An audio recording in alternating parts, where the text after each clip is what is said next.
jävla kusin.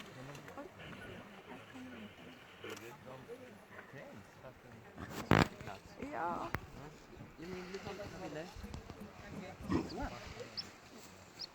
They like to be together. Vadå, när de dödar är det att folk kommer för nära?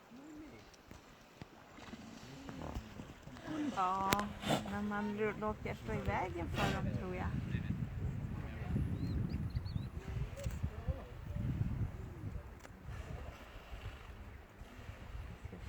Du har tagit lite översiktsbilder på det. Med min mobilkamera? Ja. Nej, jag har inte gjort.